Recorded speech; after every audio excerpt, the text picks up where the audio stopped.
Amis de Wimbledon, bonjour. Nous sommes le 6 juillet 2008. Le court central va vivre l'une des plus longues journées de son histoire pour la finale mettant aux prises Rafael Nadal à Roger Federer. La pluie va découper le match en épisodes et à chaque épisode, l'intensité, la qualité de jeu et le suspense vont monter d'un cran pour se terminer par une cinquième manche absolument hallucinante, Julien. Il y a absolument tous les éléments pour que le match soit extraordinaire. La pluie, la nuit, Federer, Nadal, les deux meilleurs joueurs du moment, le plus grand tournoi du monde, un public tout excité et des retournements de situation comme on les aime. Nadal commence à prendre le contrôle du match, Federer revient, c'est un monument ce match, un des 2 ou 3 plus grands matchs de l'histoire sans doute, et je trouve que Nadal, qui n'était pas conçu pour gagner à Wimbledon comme il l'est pour gagner sur terre battue, émeut plus en général quand il s'impose sur gazon, et peut-être que cette victoire là sur Federer est plus émouvante que ses victoires à Roland-Garros. Ouais, Jean-Paul, qu'est-ce qui a fait tourner la balance en faveur de Nadal alors qu'il restait sur 2 défaites en finale contre Federer sur ce même cours? On est un peu dans l'histoire de Borg aussi, parce que on a un champion déjà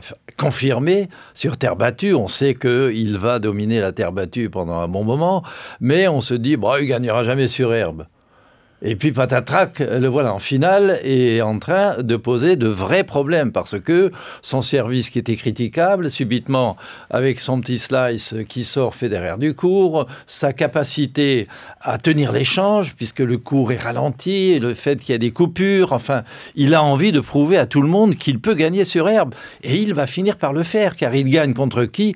Contre le meilleur joueur du monde, sur herbe en tous les cas, et encore le meilleur joueur du monde, toute surface confondue, même si à Roland-Garros, il n'a pas encore réussi à battre Nadal, je parle de Federer. Donc c'est un match qui, sur le plan tactique, est impressionnant parce que je crois que Nadal ne monte pratiquement jamais au filet. Sauf une fois dans le dernier jeu, il est monté une fois. Incroyable. Bon, ça c'est extraordinaire, et que Federer a peur de monter. Ça n'est plus comme en 2001 où il monte tout le temps. Là, il sait qu'il a un relanceur fabuleux en face et qu'à l'échange, il ne faut monter qu'à coup sûr, sinon on se fait passer. Donc ce match a toutes les qualités requises pour comprendre que l'herbe qui a été ralentie nécessite maintenant encore plus de qualité qu'auparavant. Il faut savoir attaquer, il faut savoir attendre, il faut savoir monter au filet, il faut savoir tout faire pour y gagner. Regardez-le. Je ne suis pas sûr que Federer ait été déjà autant bouleversé par une défaite que ce jour-là. Il le dira après. Je suis bouleversé. Nadal-Federer, finale 2008. C'est un match à ranger à côté de son grand frère, qui est la finale 80 entre Borg et John McEnroe. Dit autrement, c'est un monument qu'il faut visiter et revisiter.